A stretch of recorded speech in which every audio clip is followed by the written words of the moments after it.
was almost like I zoomed out and I was watching what was happening. And I was like, wait a minute, I want to watch something else. I want to paint a different picture. Welcome to How I Lost It, where we learn the stories behind some of the biggest weight loss successes. I'm Marley Ficalora. Now let's begin our interview. So let's dive into this. So let's have you just introduce yourself. Tell us a little bit about yourself, where you're from, who you are, and why you're here today. Awesome. Thanks so much for having me. I'm so excited to be here. My name is Bethany Stec, and I am a holistic healing health mentor and wellness coach. And I'm here today sharing my story of my almost 100-pound weight loss through whole food, plant-based, vegan nutrition, lifestyle changes, perspective shifts, and mindset.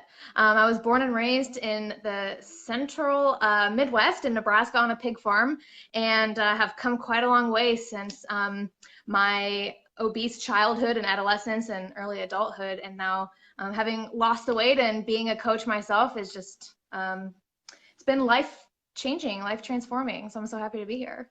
Yeah, that sounds great. Yeah, it's so interesting. You know, people really come from all over the world and all over the country with their stories, because it really is affecting so many people from everywhere. You can be, and are you in Kansas now?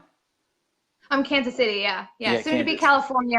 I'm not sure where, somewhere along the coast. Oh, there you go. Sure. Moving to California. Yeah, it's a great, healthy place to be out here. So let's talk about, I think, really important thing to talk about. You said growing up obese, growing up with the struggles that you had during your adolescent, your youth, your childhood. Let's talk about that. What were you eating when you were a kid? Did you gain weight while you were a child? How did those habits form? Was there a lot of junk food in the house? How did you kind of get to that point? Yeah, so I grew up, like I mentioned, on a pig farm in Nebraska, and our typical meals were the meat, potatoes, bread, butter, gravies, glass of milk, and then a side of veggies or fruit. And we always, our farm grew everything. But there really wasn't the abundance of volume of the fruits, veggies, beans, and grains that I eat now, especially when I was, really young. And then I got into, junior high and high school, where I had my own money and I could buy all the snacks that I wanted.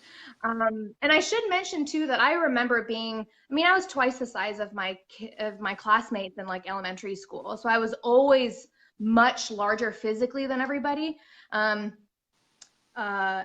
So junior high and high school, I started drinking, started smoking, started buying, tons of processed snack foods and Red Bulls and junk food and chips and like calzones and pizza. Then you get into college and the same thing. And I ate and drank myself into a very bad depression and suicidal tendencies. I was hospitalized. I was morbidly obese at this time. I think my highest was probably 250, but I only ever saw 233 on the scale. So that's where I count for like my weight loss. So I'm not sure, but I think I was probably bigger when I was hiding the scale. I don't know. Now I don't even have a scale. I threw it away, but I don't use it. Yeah, well, I think that's an important thing that you just talked about. And I'm so glad that you're in a better place mentally, is that a lot of people don't think about the mental aspect of this, that it is a lot of pressure, and it's a lot of pressure that we put on ourselves. It's a lot of pressure that other people put on us from the outside, no matter the way you're eating or just trying to do better for yourself. There's a lot of anxiety and stress and depression, and that makes it really, really challenging. So the ability for you to make that change is truly amazing. To overcome the mental and the physical aspects of it, because they're both equally as challenging. So let's talk about, you're eating those calzones, you're eating that pizza, which is very typical in an American diet. We eat a lot of flour, a lot of cheese, and very little vegetables. You talked about how you have a side of fruits and vegetables, which is honestly better than most people. Growing up on a farm, you had the advantage of being around agriculture and being around crops. But let's talk about so that transition. So you're in college, you reached all the way up to 250. You're not sure the exact weight because you weren't checking the scale. But you hit that point. What was that moment that made you say, okay, I'm not going to eat calzones. I'm not going to eat pizza anymore? What was that changing point, that turning point? Was it a specific thing that happened to you? Was there a moment, or like, what was that kind of, I call it the aha moment? Yeah, I love talking about this because I remember it like it was, yesterday. I can tap back into that moment. I was back on the farm at my parents' farm with my family, and my younger brother was there, and he'd always been into health and nutrition, and he'd always kind of checked in on me, knowing that I was not into health and nutrition at all. And so he'd always check in on me and ask, how things are going, and have you been working out, and just kind of curious. And so he asked me again that day, how everything's going. And things were not going well, health and nutritionally for me at that point. But I started saying like, oh yeah, like things are totally great. You know what I mean? And I started like painting this like wonderful picture of like how healthy I was being and like, yeah, I'm watching what I'm eating, but like I just like had one piece of broccoli last week and like that was it, like or I have a gym membership. Things are going really well, and that was true, but I never went. I never was using the tools that I had in front of me, and so I just found myself like saying all of these things that were like really fabricated and like sugar coated.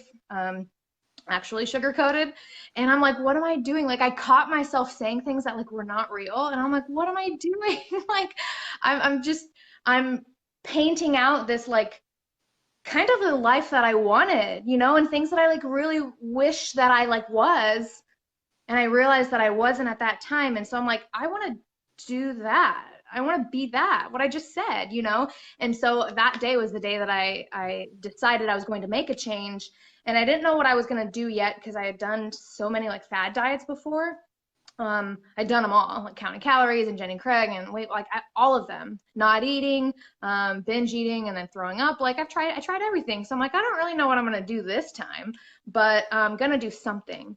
And so I cut out the obvious type of, junk foods, candy bars and cheesy chips and things like that, pizza, alcohol. And then a couple months later, I discovered the whole food plant-based lifestyle. And I was like, yo, what is this?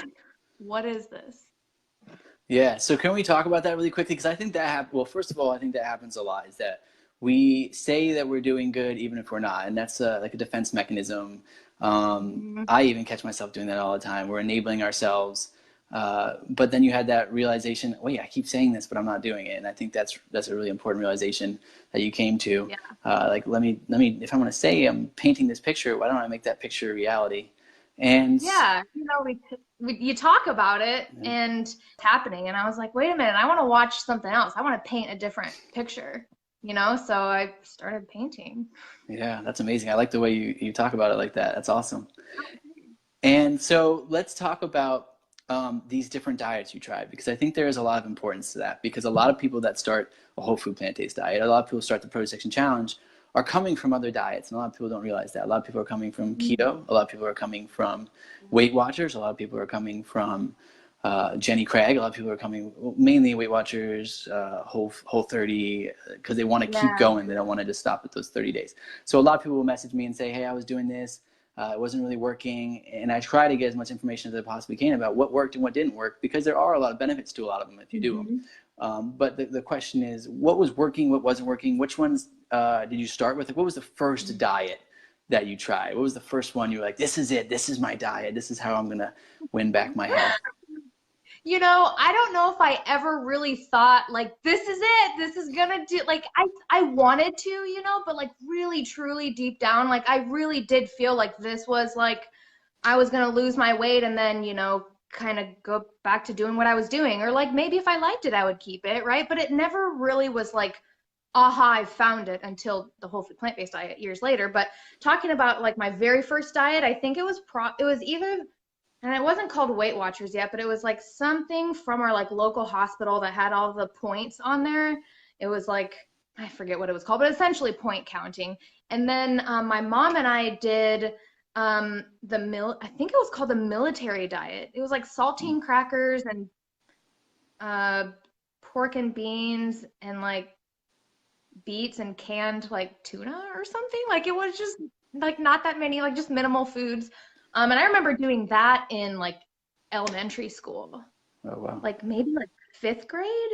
I mean, young, like how old are they? I don't know, 11, 10 or 11. Wow.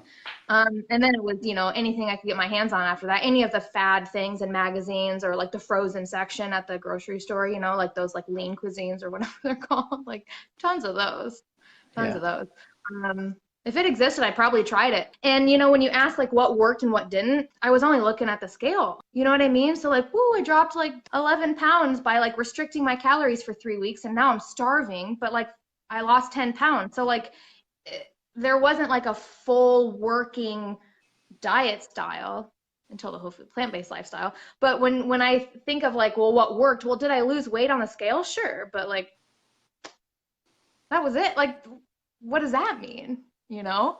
Um, and I thought it meant something my whole life. I was like, the Yeah. number on the scale, losing the weight, lose 100 pounds or whatever, you know. But wow, what came from the weight loss was like, I could care less what the number on the scale is, like I said. But that number on the scale that you want to see so bad comes from, you know, all the action steps and all the things that we do and think and eat will eventually come. Yeah.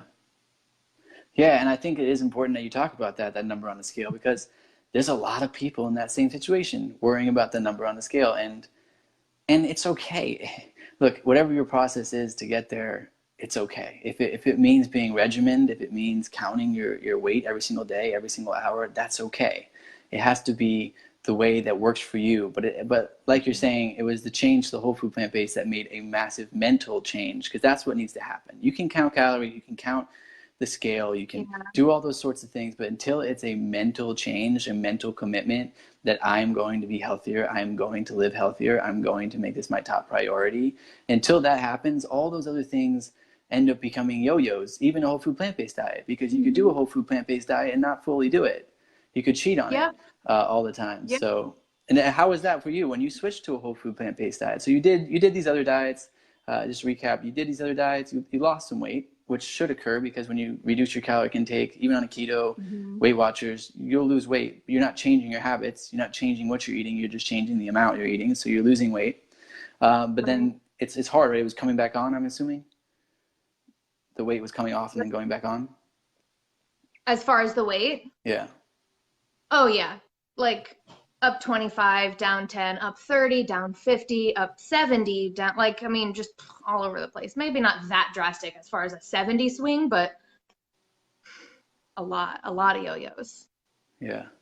Yeah. And I feel like I've talked to so many people that's happened to, where they'll lose 20 in the first 3 weeks or 4 weeks, and then they'll gain 15, and then they'll lose 10 and they'll gain 15, and it ends up where they're kind of similar to where they are. A lot of people always say that to me. They're like, how do I lose it, keep it off?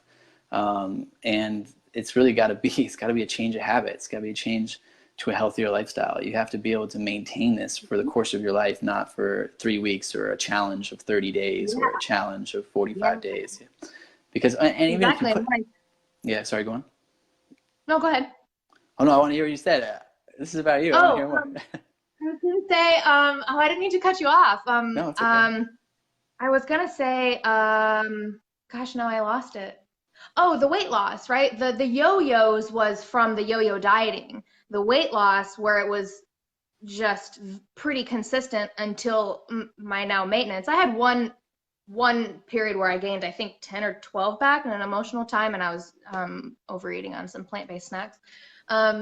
But you know, healed that and have maintained this 95-pound weight loss now. But it really was pretty seamless. You know what I mean? Because we're eating things that are filled with nutrients and colors and antioxidants and phytochemicals and like minerals and all these things that like we're filling up on, you know, and the calories are not as abundant volume wise as they are like in you know what I mean? Like a traditional like cheeseburger is loaded with, I don't know, 2,000 calories maybe, but like a huge 1.5 pound salad isn't going to come close to that. And you're going to be so full.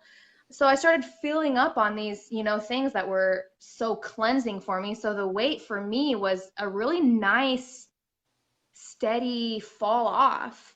I really didn't set too many, like, I have to get this weight down by a certain time goals. I learned that pretty quick that I didn't want to do this that way. Yeah. So that was really helpful for me. I notated stuff. I took measurements and things, but I didn't put that like, I have to lose 20 pounds by April 7th or what, you know what I mean? If we do the things, the weight will come, but sometimes that day on the calendar isn't that doesn't mean you failed or anything like that. So I tried not to put those like deadline restrictions on it, and just know that I was doing everything needed for me to get to that goal, and like it's going to come if I do these things. Yeah, absolutely. I think that's a great approach that you took. You took pressure off yourself. You didn't beat yourself up, Yeah. which I think is key. Mhm. So let's Yeah, talk that helped a about you. lot. Let's talk about, so we know you made that change when you were talking to family members and they had asked you, how are you doing? And you painted this picture of this happy and healthy life eating these vegetables, but in reality it was one piece of broccoli a week, and you were still eating those, standard American diet junk food. Yeah. So then you had that realization, that aha moment, okay, I'm going to live that life that I dream of, that life that I talk of, that life that I want. And you made that Mhm. that switch. And you've been doing diets, yo-yoing, but then you made this switch to a plant-based diet. You started to eat whole foods, real foods. What was it like on that transition? Was it that you just started to dive in and you were just eating all fruits and vegetables, or was it you were slowly starting to incorporate more fruits and vegetables? Kind of walk us through that process. Yeah. That first couple months before I discovered the whole food plant-based lifestyle, I'd cut a lot of the junk food and alcohol and soda and things like that. But once I discovered the whole food plant-based lifestyle, I was like, wait a minute. Okay, so I was feeling like two things. The first one was like, this is awesome. I can fill up on as much like plant-based foods as my body like needs to satisfaction, and I can be full, and like it can be like all these wonderful, delicious things. All like I was excited. I was really excited because of the abundance. Because all of these other diet styles in the past were like restrictive. You know what I mean? Count your calories, portion out the things. It was all like limits. And the whole food plant-based lifestyle, I was like, wait a minute, this is awesome. I can use whatever. Let's do it. Let's try it. So I was excited, and then the next feeling that I felt was like, wait a minute, this is so different. Is this like too good to be true? But then it's like they're just talking about eating plant foods, like eating healthy foods. Like, of course, this is like, well, this makes a lot of sense. And then I was like kind of low key pissed off at this information was like not out there. How had I not known about this yet? You know what I mean? I'm watching this documentary or this PBS special. It was one of Dr. Furman's specials, the Eat to Live Nutritarian approach to whole food plant-based eating. It's essentially micronutrient density. The highest micronutrient dense rich foods load up on those. So we're eating tons of greens, tons of fruits, veggies, beans, legumes, nuts and seeds. Did I say whole grains, herbs and spices, right? We're filling up on all these like whole foods. So I forget where I was going with that, but oh yeah, so I was excited, and I was like, I'm gonna be all in. And so I bought some cookbooks. I went to the grocery store. I loaded up my cart, and I was like, let's do it. Let's go. I don't know let's do it. We'll see how this goes. I was excited. I bought a Oh, little too much produce. I needed you 6 years ago because I filled my cart like to the brim with all this stuff that I didn't even know what it was, and it like so much of it went bad because I couldn't eat it as fast enough. I yeah. bought too much. Yeah, I think that's something a lot of people are surprised about, is that how full you get on how little food you have to eat, because it is so, like you said, micronutrient dense. It is so filled with fiber. You look at it and you think, oh, it's only this many calories, or it's only, I could eat 10 of these, and then you try to eat them, and it's not like standard American food. It's real food, and real food fills you up a lot faster. So yeah, I can see that, and it goes bad quicker. It's fresh, it's real, and Mm-hmm. that is something you have to. That's probably, I would probably honestly say that's probably one of the most challenging things when I first started this, was really just trying to make sure that I bought enough that I didn't have anything go bad, that I didn't waste Right. anything, I'm because a queen of the freezer now. yeah, Oh, there I you go. got gravies and soups and all kinds of stuff like stockpiled in there, like my leftovers, you know what I mean? So I'm pretty good Yeah, at it now. yeah, that's great. Yeah, you get the hang of it. You start to realize how much you can eat, how much you can't eat. And I think there is Mhm. still value, and maybe you can attest to this too. I think this is an important question that a lot of people have, is how much can you eat? Can you really eat as much as you want? And I still think there needs to be limits, because a lot of people come from food addiction. So Mm. it can be where you are trying to get into a calorie number that maybe isn't the number that you shouldn't be going for. Instead of restricting your calories, you're trying to increase your calories, because you feel like there's this number out there that you have to reach, even though it's pretty made up. The 2,000 calorie mark, it was a Yeah, like medium average of Americans at the time by the FDA. But people think that this 2,000 calories is the number that they have to get to, and they're eating a plant-based diet and they're stuffed to the brim. and they're like, how do I can't get to this 2,000 calories. So they're starting to eat avocados, they're starting to eat coconuts, they're starting to do whatever they possibly can to get to that 2,000 calories. And I've seen that happen multiple times. And then people will say, you know, I'm not losing weight as fast as I thought I would. Everyone else is losing weight so much faster than me. And I'm like, well, what are you doing? Like, how much are you eating? And then they tell me, and they're eating more than I think I could eat in a week, in a day. And they're like, I'm so full. I'm just force feeding myself it because I have to get to that 2,000 calories. And the first thing I say is like, when you're full, just stop. That's your body telling you it's time to hit the brake. Just stop. It's okay. No one's going to get mad at you. There's no penalty for not reaching 2,000. You know, and I think part of that might be because I had a little bit of this too. It's the finish your plate mentality, right? Like it doesn't matter if you're full, like you finish your plate. And so I always took that and ran with it. Like, gotta finish the whole bag of Cheetos. You know what I mean? Like, I always used it as an excuse. And then when I was transitioning to this lifestyle, I had a lot of those voices in my head too, you know, like, but all I needed to do is like put it in some Tupperware and put it in the fridge, like, and then eat it later, you know? So once I'm like, oh, I'm not just going to throw it, like, I'm not going to be wasteful, you know? So that voice, like the finish your plate or the, you got to get to whatever, we'll eat it later. We'll like eat it next time we're hungry, you know? And the intuitive eating for me, like really listening to when your body was full, like if you were truly hungry in the first place, there's where to start. And then two, to feel like when you're truly full, you know what I mean?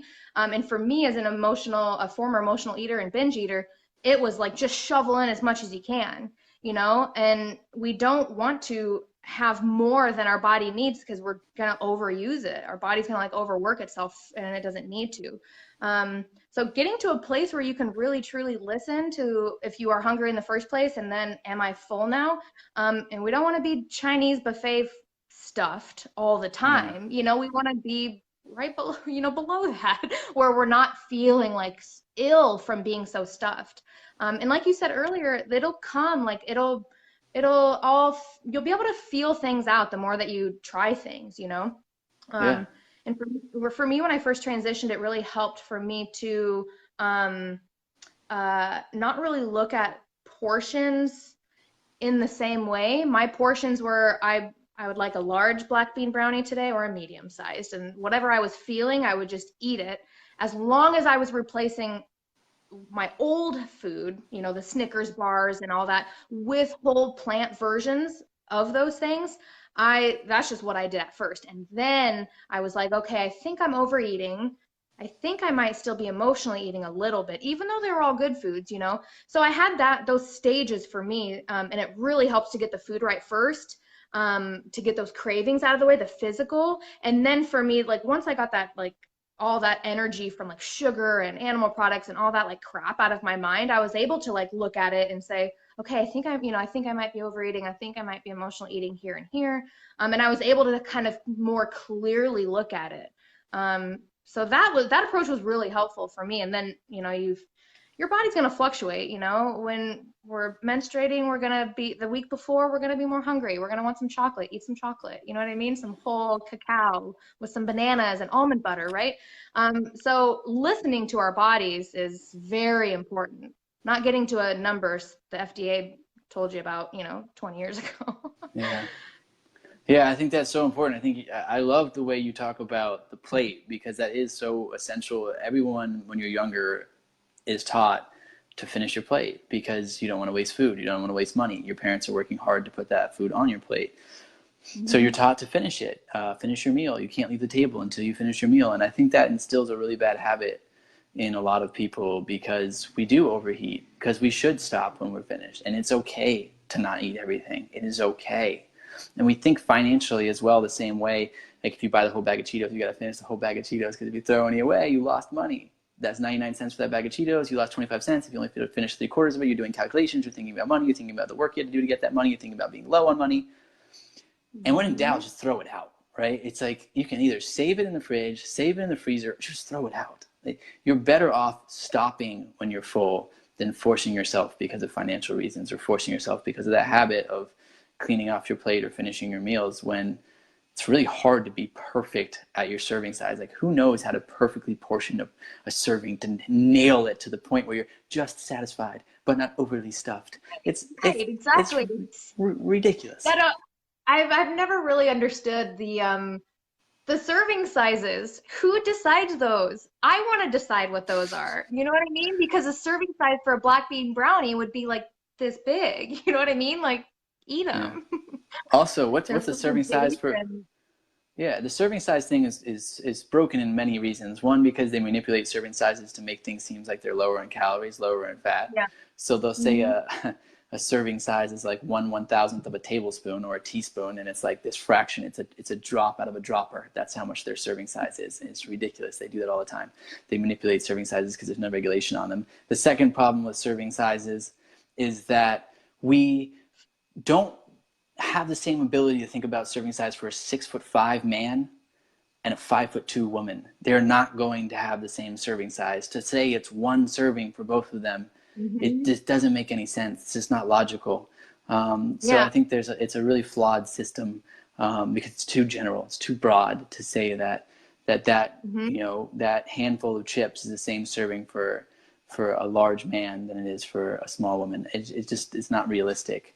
And a lot Yeah. of people do take those servings to heart. And a lot of people don't know that you have to multiply it times the amount of servings that are in that package. So a lot of people read this package, they'll say, oh, only 100 calories in this whole thing of chips, and it's really 10 servings, and it's really 1,000 calories, and they're getting tricked. So we could go on about Yeah. serving sizes all day, but I think Yeah. that is important for people to know that limiting, because a lot of times I have seen a lot of people in the plant-based community being saying you can eat as much as you want. I think that's a little misleading, and I think that once Hmm. you've done this for a while, like you said, you start to figure out a couple months, then you figure out, okay, maybe I do need to restrict some things, not restrict them, but maybe I just need to be more content with finishing. Maybe I have to change old habits. Yeah. Hmm.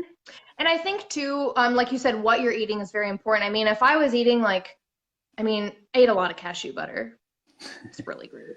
But if I was eating only cashew butter and not any salads and hardly any beans, you know what I mean? And I was getting like all of my calories, from cashew butter. Like we want to do a variety, and I really think that filling up on those the highest micronutrient dense foods, they're gonna be those plants that have the fewer calories that you can really fill up on and make, really hefty, great salads that fill you up, totally.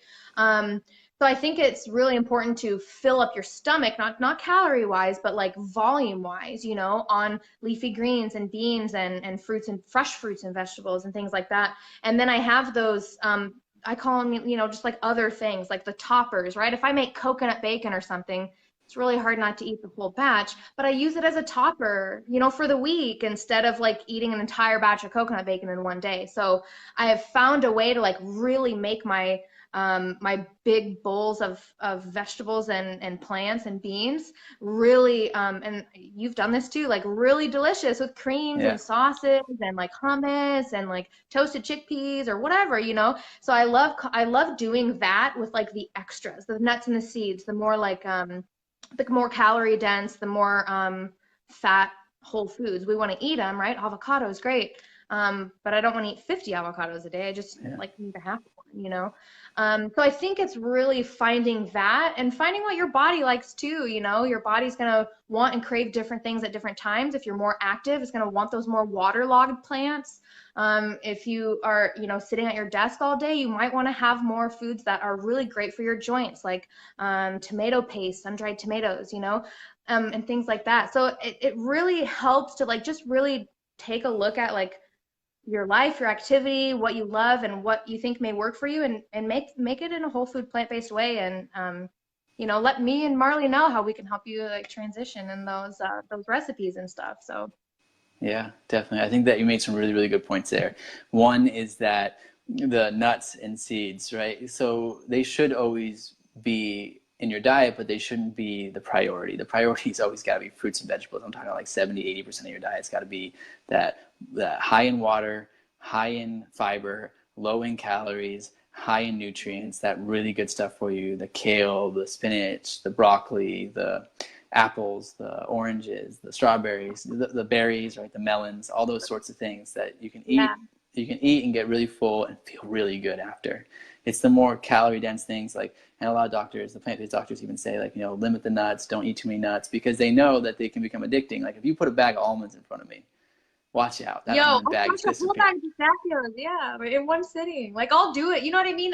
They are so good for you. And sometimes, yeah, I go a little bit hard on my nuts, especially when I'm traveling, or on the go or something like that. And so it does all balance out. Yeah. One weekend of having, more guacamole and store-bought hummus and dried fruit than I normally do is not a big deal. Like I'm Yeah. still whole food plant-based. I'm good for this weekend. Yeah. And then when I come home, I have full control of my fridge and I'm back to fresh salads and, spiralized carrots and whatever else I do here, Yeah, definitely. That's the good thing, is you can kind of bounce back from it a lot easier, but it still is good to be aware of, because you feel it too if you eat that whole bag of almonds. The slugs, it makes you a little bit more sluggish. It's not the same feeling as eating the other stuff.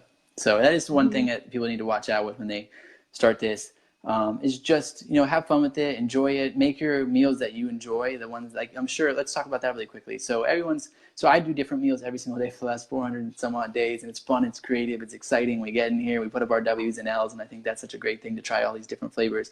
But you don't have to try that many. You don't have to be that creative. You can make 4 or 5, right? You can just have your winners that are diverse in their food and diverse in their flavors and diverse in their nutrients, and then just run with those. But what are your go-to meals? What are those meals when you started this that were like the put a smile on your face, okay, I'm doing the right thing, I'm happy, I'm committed to this meals?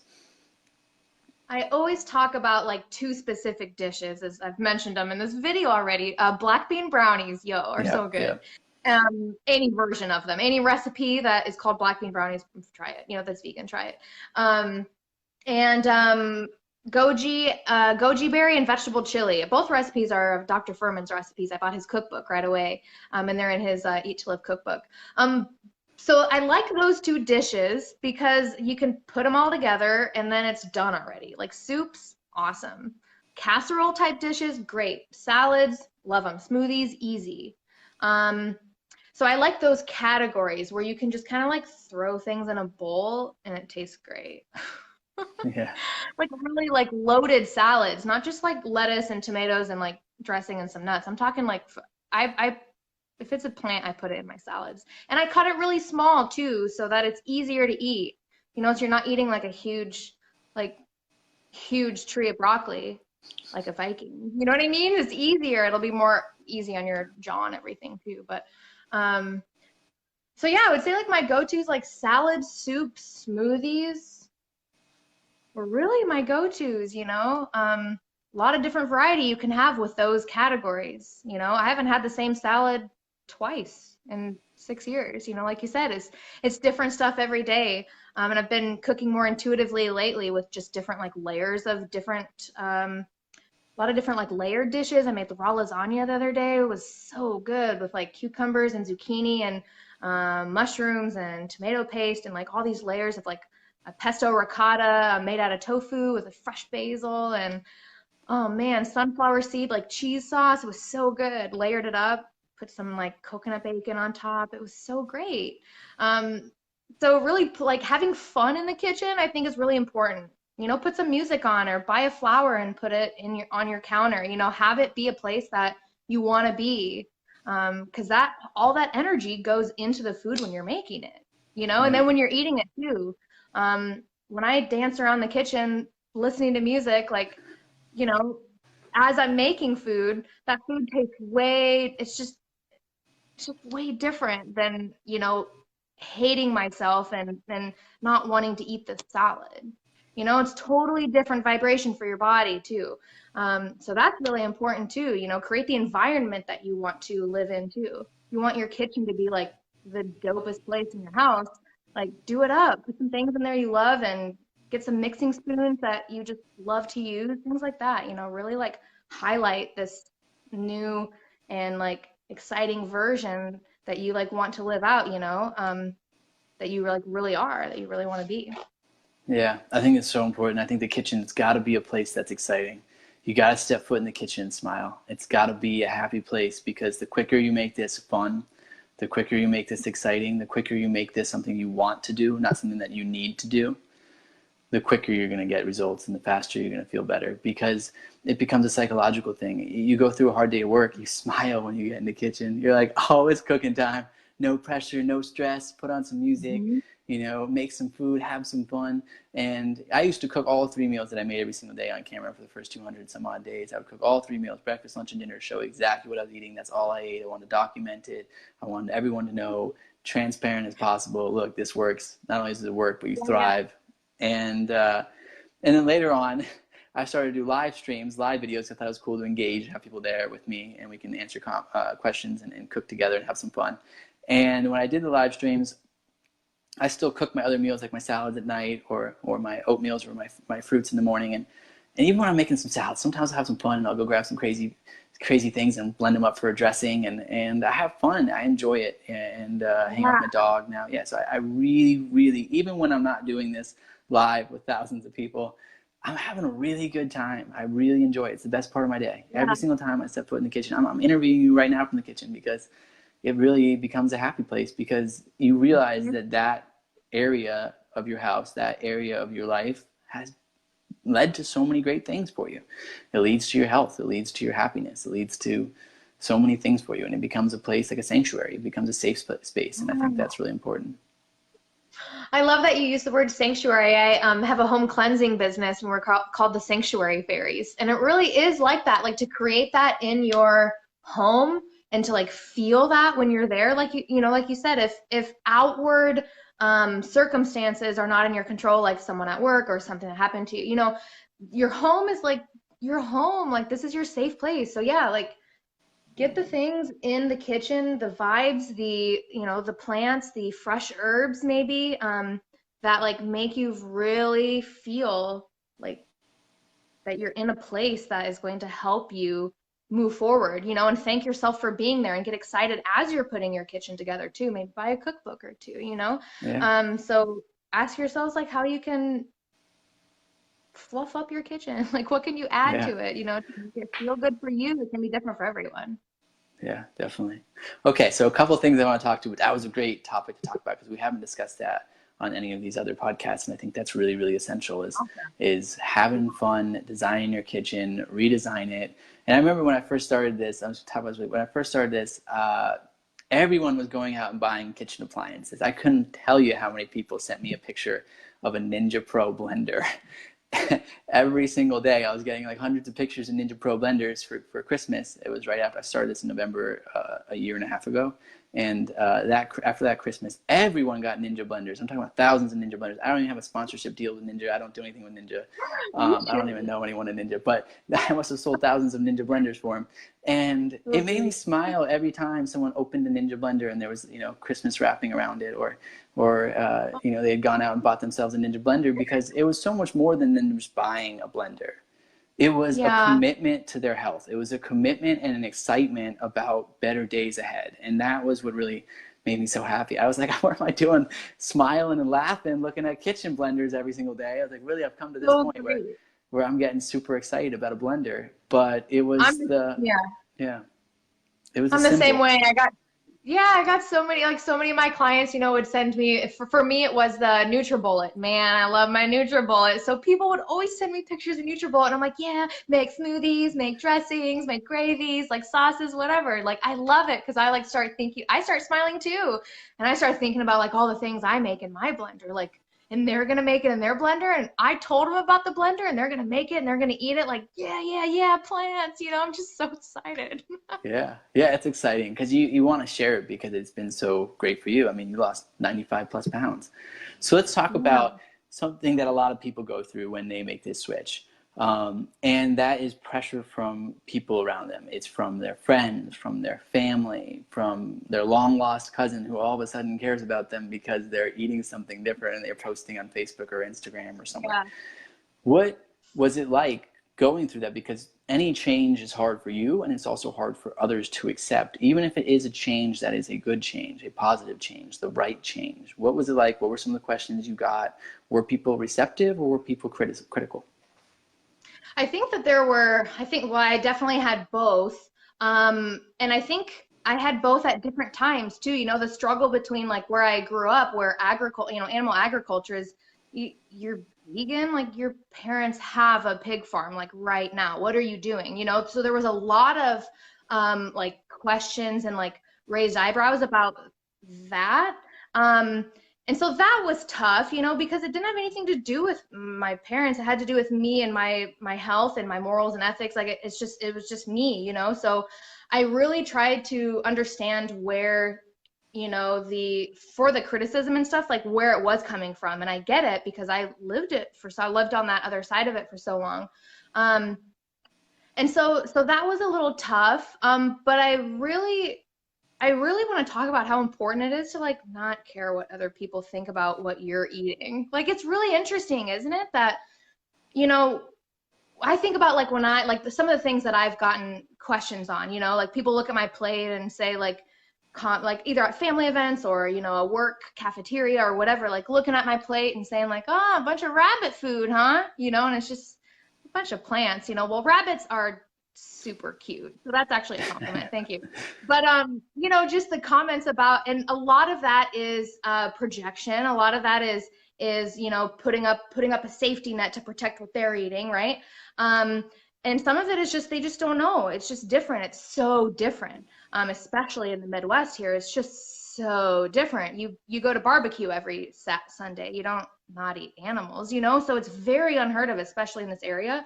But I really try to just not care what other people think because I don't, and I did for a time, like really try to literally push my plate and my thoughts on other people.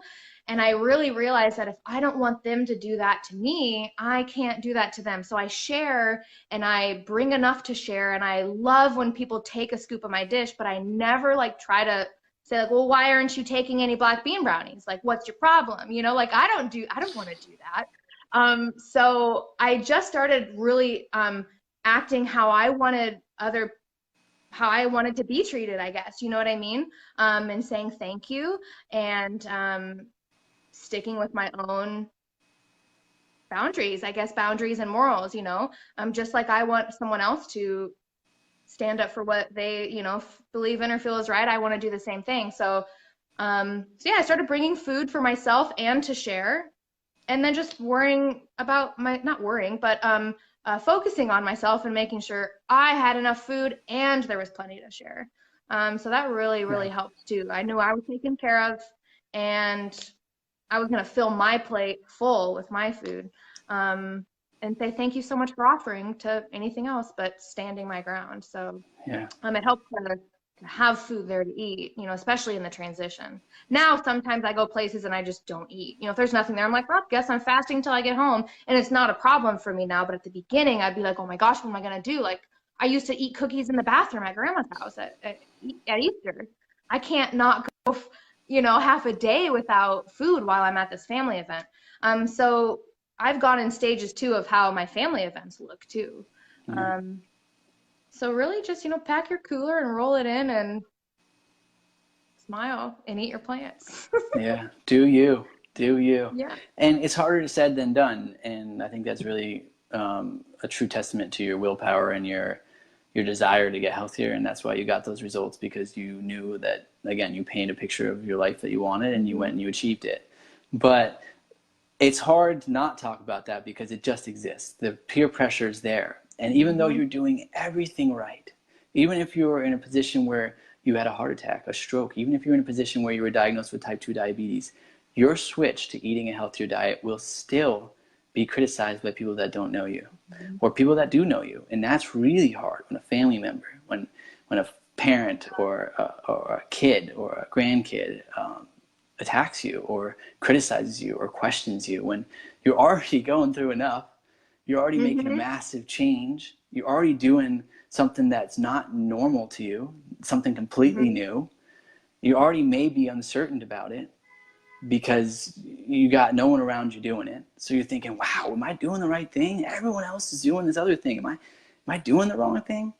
And so I think it is really important. You're in the Midwest, and a lot of people there don't eat this way, and they're changing. People are changing drastically throughout the country and throughout the world. But I think it is essential that people do exactly what you said. You don't have to.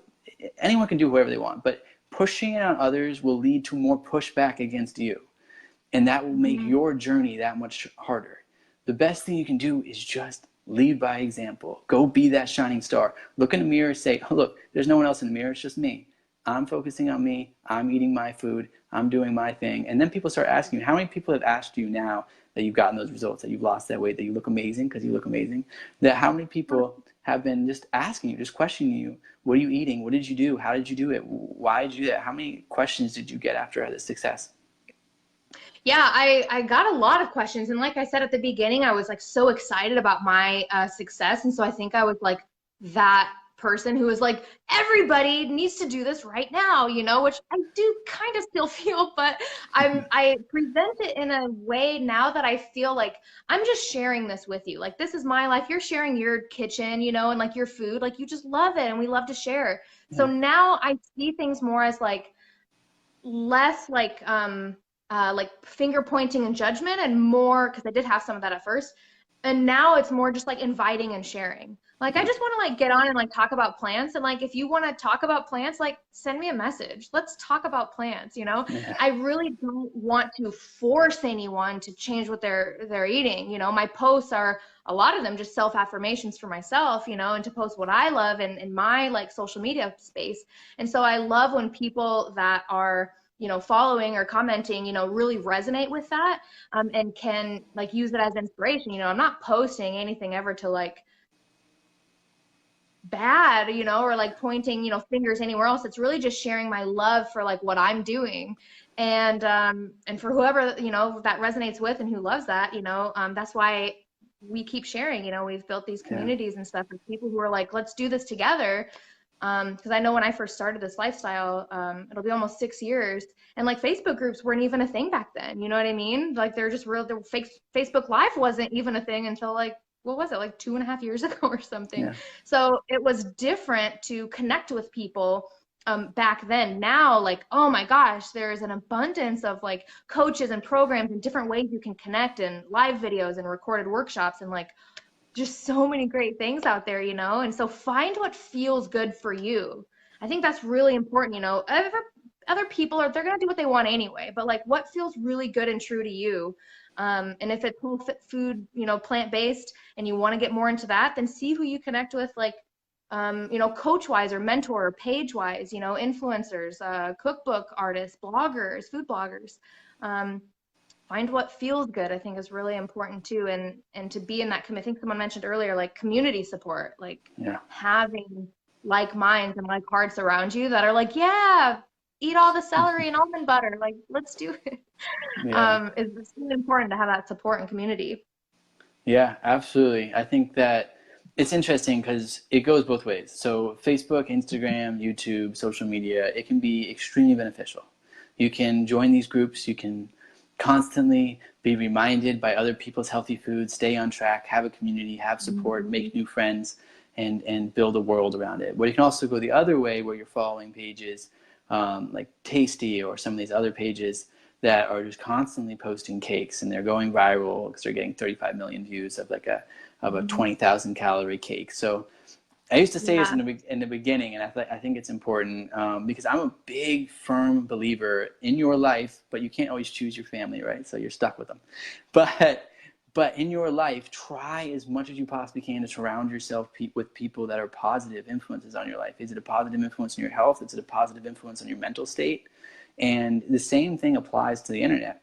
If you're in all of these groups and all these communities that are filled with junk food, that are just constantly posting mac and cheese and pizza and calzones, you got to go and delete those groups. You've got to delete that from your life. You've got to delete it from your news feed. You've got to get it off your Instagram. You've got to unfollow them. And I know it sounds crazy. What do you mean you're going to go unfollow these people? I don't want to unfollow anyone, but you got to get it out. You got to get it out of your life, because you're already battling your family eating that way. You're already battling your friends eating that way. And now you go online to one place that you can actually create a community based on your preferences, on your life, on your health.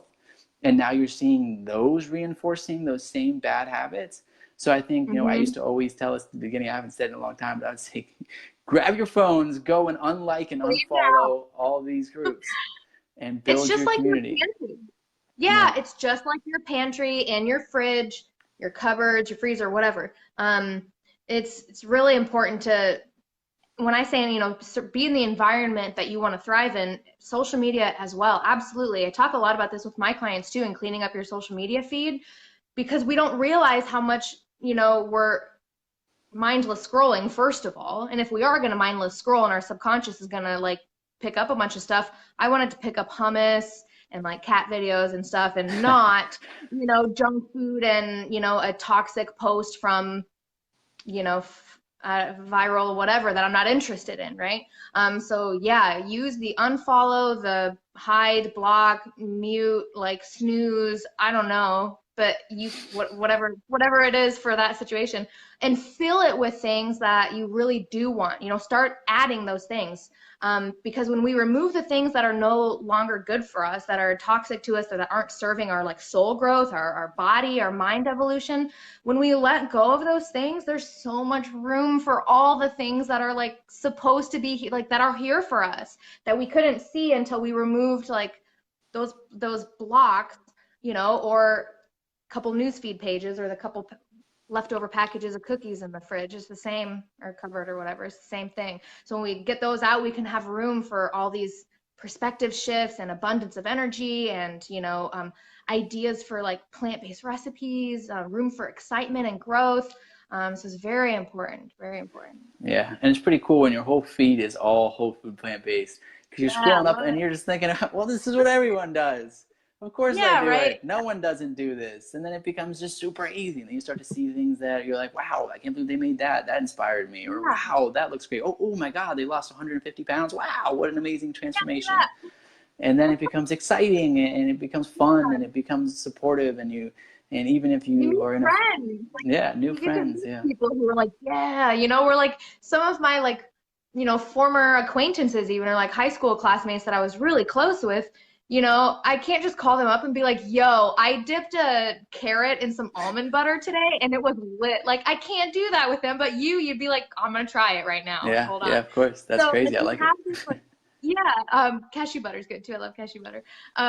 But you have this like different type of connection with people too, like the friends in the plant-based community, like the whole food plant-based, like vegan, kind of like in this world.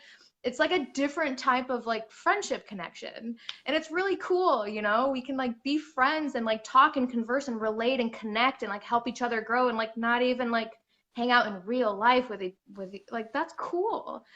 So being open to those relationships too, to a coach or someone at the same level as you, or a buddy or something, like someone in a different state that has all the same interests as you, and they're starting plant-based eating too, connect with them.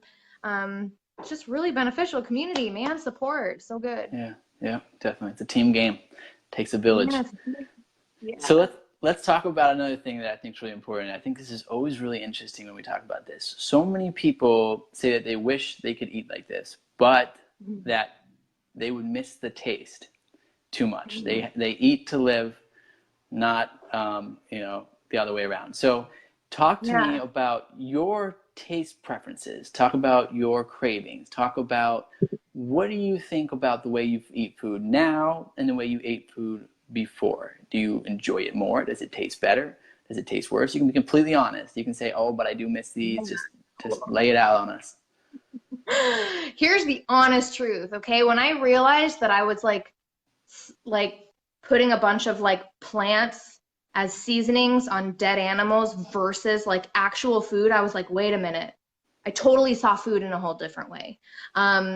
Because what I was eating before was like the same 3 dead animals, but like with a bunch of plants on them as barbecue sauce, or as seasonings, or as, chilies, whatever sauce.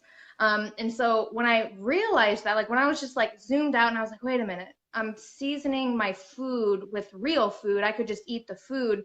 Then I started just looking at food in a totally different way. Food is nourishing, food grows out of the ground and on bushes and trees. What am I going to do? I started to like be a creative like scientist in the kitchen. I don't know. I'm like, what goes good together?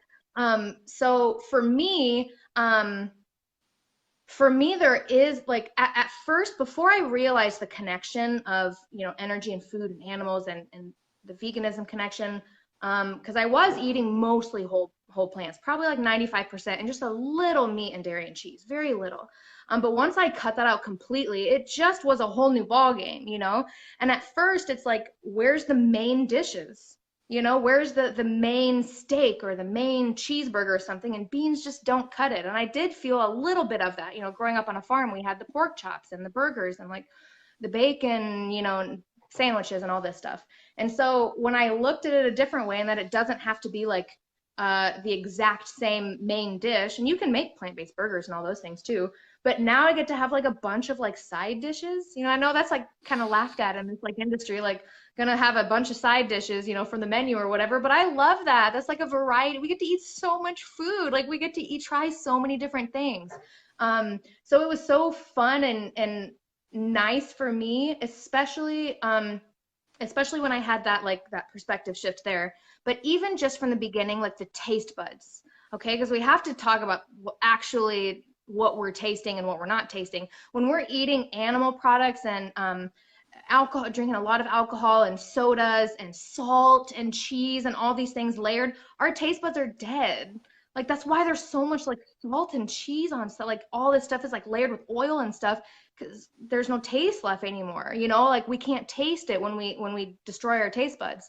So when you stop eating those things and you start eating whole plant foods, your taste buds can literally grow. Like it takes some time, but they literally grow back out of your tongue and they're like, yeah, I get to taste all the food now. And then you can like actually taste what plant foods taste like.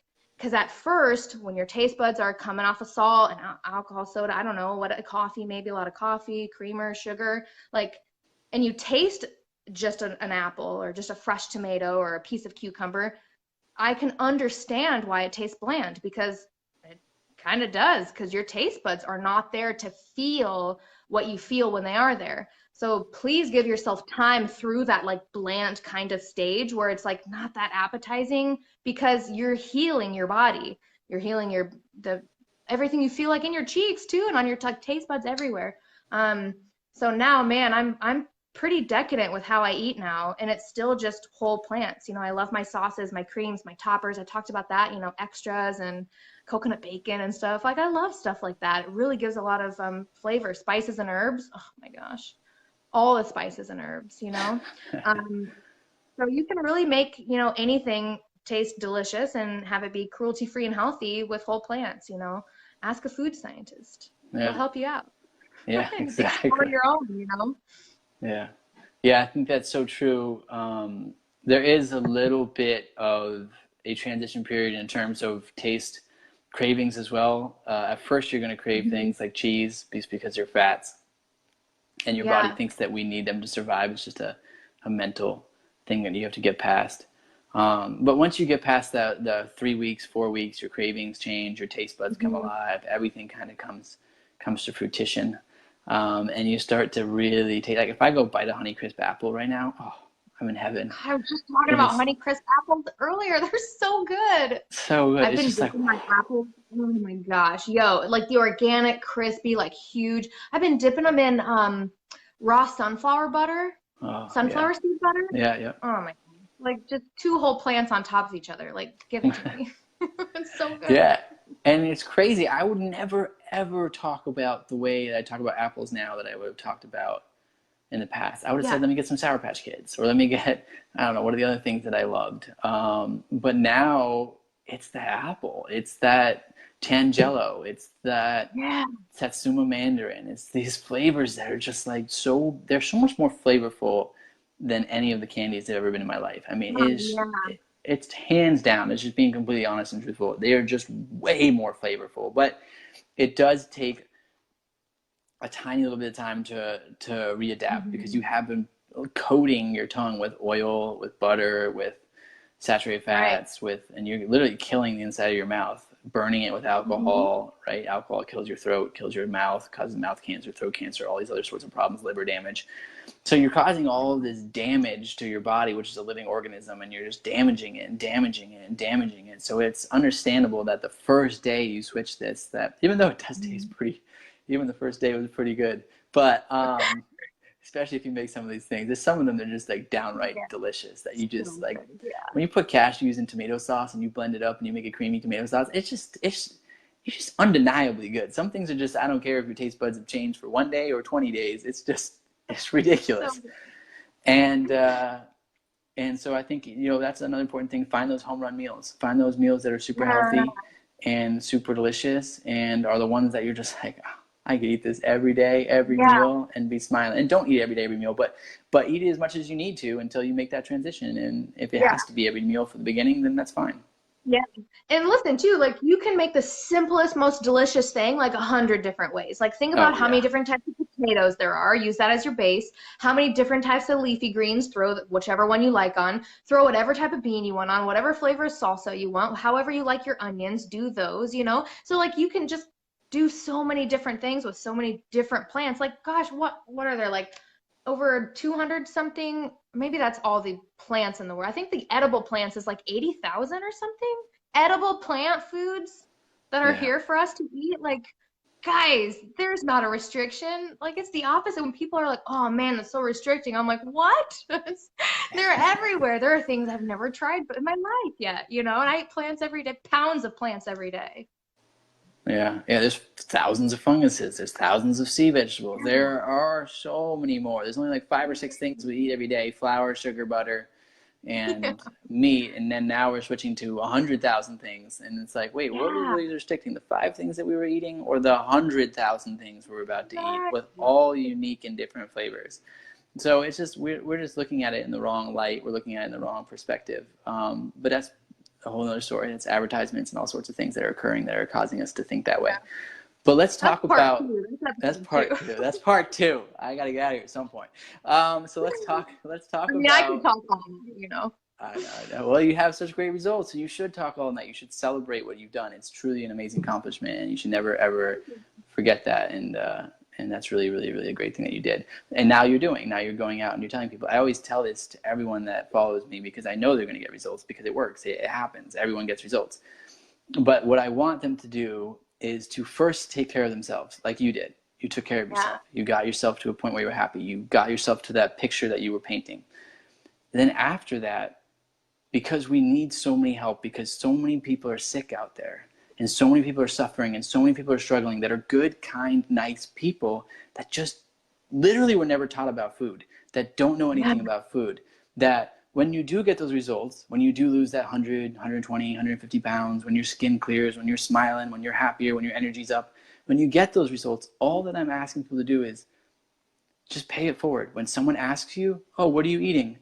Oh, I eat these fruits and vegetables, I eat out of the produce section, or I eat plant-based, I do this, or whatever you do. Just pay it forward. When they ask the questions, answer them, because they're going to ask the questions. You don't even have to force this on anyone. You don't even have to go up to someone and be like, hey, you got to eat this way, or what's in your cart? Like, I see carts every single day with frozen pizzas. I see carts every single day with frozen meals. I see carts every single day with ice cream. I see carts every single day with alcohol. I see it right behind me, in front of me, but they're always, always asking me questions. I never ask them about their cart. I'm never like, what are you doing with that Totino's rolls? I never ever would say that. I don't say, well, why are you drinking that tequila? But they're always asking me questions every single day. Every single day. Oh, you eat so healthy. Oh, I wish, and I'm sure you get this a million times, so I wish I could be like that. I wish I could eat like you. And that's your opportunity. Yeah, everybody can. I know. I was talking to my partner about that earlier today because we were talking about how the phrases that people use to hold, like the excuses, and I said them too. I said every excuse, trust me. But like, oh, I can't, or it's just too hard, or I wish that I could. When we speak, we're really affirming things. So when you continue to say like, I can't, I wish that I could, you're gonna stay in that environment, right? Pretend there's like a bubble around it. All the words that you say, like those are the ones that are real. And so what do you want to say? Like, I'm committed to watching a nutrition video today, whole food plant-based nutrition video, or I am fueling my body with foods that help me thrive, right? And say those things as you're in the kitchen, like making them, you know what I mean? So that you can like have that experience. It changes everything. Everything. I think one thing that occurs, and I'm not positive about this, but I think one thing that occurs is think about the past. So if you're reaffirming yourself by saying, I wish I could eat like that, but it's just not possible, not in my situation, and you make up one of the common excuses, I can't afford it, it's too expensive to eat healthy, which we know is not true at all. Or they say, it's too time consuming. You can make meals in 2 minutes. I made a meal that was 2 minutes long today. It's just not true at all. You can make meals super quick. It's even faster to eat this way. But they make up these certain things beliefs that they create and drill home in their mind to keep them going that way. But when you really think about it, it's because of something else. Because when you actually think about it, you have to think about yourself when you're making this change as not what I did in the past, but what I'm going to do in the future. Because so what? Who cares if the last 20 years you ate frozen pizzas every single day? It doesn't matter. It doesn't matter. What matters is what you do today, and what matters is what you do tomorrow. And the second you start to reaffirm what you're doing or enable what you're doing because you're afraid that then you're going to reflect upon yourself and look back upon yourself and say, oh man, I've been eating so bad for 20 years. You're going to never be able to sleep if you do that. You got to just throw all that out the window. I think it's really like giving yourself the forgiveness and grace, because there were so many, all of the other times I tried this diet, you know, it was like any other diets, it was like, well, I have to, like I have no other choice. Like I've eaten myself into whatever, like I'll just do anything to be thin. And it was all of those like, you know, I don't know if strugglesome is a word, but it was all those phrases that were like riddled with like fear and worry and like scarcity and like guilt and shame and all that. And like, you know, no one likes to feel like that. Nobody, you know? So if we can like shift our perspective of like what we think about our past self, I think is really important. So your past, like, for example, everyone watching this video, your past self an hour ago was like, I'm going to watch this video. And you're sitting here in the present day watching me say this. So thank your past self. Your past self an hour ago was the same person as you 20 years ago when you started, you know, eating unhealthily. It's the same version. So it's the same person. We're all the same. So I think like really giving yourself like forgiveness and grace, and giving your old version, your past version, your inner child, your younger self, however you want to look at it, like a huge hug. Yeah. And being like, hey, it's all right. But like, here's what we're going to do now. Yeah. You come in, well, let's go. We're going to build this life that we always dreamed of, you know, and what did you dream about when you were little? Like bring that into your world now. Cause I'll bet that's still some pretty feel good stuff, you know, like for me, it was hanging around animals and like playing in the woods, and like, I love nature. There's plants all over my house now, you know? So tap back in and see what that wounded version of you, that past version, that younger version, what did she need? What did he or she need?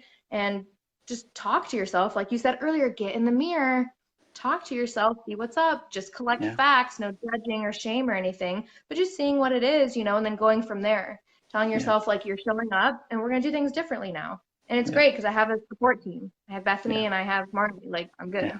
You know what I mean? I can always message them. Yeah, exactly. Yeah, I think it's so important to forgive yourself and to celebrate yourself and not beat yourself up, because otherwise you can't change what happened in the past. You just can't. But you can learn from it, and all those things that you did in the past are the reason why you are in the place that you are now. And I think that you should celebrate that. Like, wow, I can't believe I figured this out before I died. Or because a lot of people don't even get a second chance. Yeah. I was talking about this the other day too, like to think of it in this way, like every moment, every decision you've ever made has led to this moment of you deciding that you're going to make a change. And then every moment after that can be that decision. Like that's awesome. Like, whoa, to realize that it's like that you have like control and power over that, you know, for your human time here on earth. Like that is something to be celebrated. Yeah. And we're like a bunch of stars pretending to be human, like trying to be humans. You know what I mean? So like, let's be healthy and like have this like body be a vessel for our life here, you know, and live that best life and share it with others, you know, and live abundantly. Absolutely. And I think it took that mental shift in you. Like essentially that's what you did. You painted that picture and then you approached that picture. And I think that's so awesome. And that's what a lot of people, you know, have these dreams or these hopes or these desires or these wants, and they're totally attainable, and they shouldn't shame themselves. They shouldn't beat themselves up. They shouldn't think about what they should have done or what they could have done or what they would have done, and just think about what they can do and every time I get that question so much that I always remind people of it, is that I wish I could eat like you. It's stop saying wish and start saying I am going to eat like you. Yeah. Just change a couple words. I can. Yeah. I am. And I can. I will. You know. Yeah. Speak things into existence. When you say something, when you say something is, It is. You are, Yeah. you know. Yeah. Second, I decided to start watercolor painting. I'm an artist. I don't need to sell it ever. I don't need to like Yeah. be in like some, but like I am. And so if you do the things, then you are. So tell yourself every morning when you wake up, I am healthy because Yeah. today I am going to be healthy. I'm going to, you know, cleanse the energy in my house. I'm going to eat some vegetables. I'm going to drink some lemon water. This is tea, by the way. It's a detox, like There you go. it's an herbal tea, you know? So say those things that are actually true and not the things that aren't true. Like the phrase, like it's so hard to eat healthy. We all know it's not hard to like use a fork and put some food in your mouth, chew, swallow. Like, so like the action of it isn't hard. So we have to stop saying that. We make it hard, but we can also make it fun and easy and supportive and like wonderful too. So Yeah. pick pick which one you want, you know? Yeah. That helps me a lot too. Yeah. Yeah, absolutely. And everything else gets easier. When your health comes in line, everything gets easier. I'm talking about work. Everything. I'm talking about family. Just everything in life becomes easier. It's ridiculous. It's ridiculous how much easier life becomes after you take care of your health. And you just got to make that commitment to yourself. All right, I got to get out of here. But what an amazing story. What an amazing journey you've been on, from a farm to inspiring others to eat fruits and vegetables, and coaching people and coaching yourself. Really, I mean, you had to coach yourself through this. A lot of people in the Midwest weren't eating your way, and your family wasn't eating that way, and yet you were able to stick to it, lose 95 pounds, shine, glow. You got that glow that everyone has when they eat this way. That glowing, like, whoa, what did they do? Are they using a face filter? What type of makeup are they using? And the truth is none. Mind blowing. Yeah. How amazing it is when you eat fruits and vegetables. And I know some people say, "Whoa, well, that's crazy." No, it's just real. It's real. It's real food made from something greater than us that we didn't create, and it creates amazing results. It's here for us. Let's eat it. Yeah. Yeah. All right. Well, let's talk about where they can go find you really quick, because I want people to find you because you are so inspirational and you have such a great story. Yeah. I will be like tagging and posting here too, but BethanyStec.com is my website. @BethanyStec is my Instagram handle, and you can add me here on Facebook too.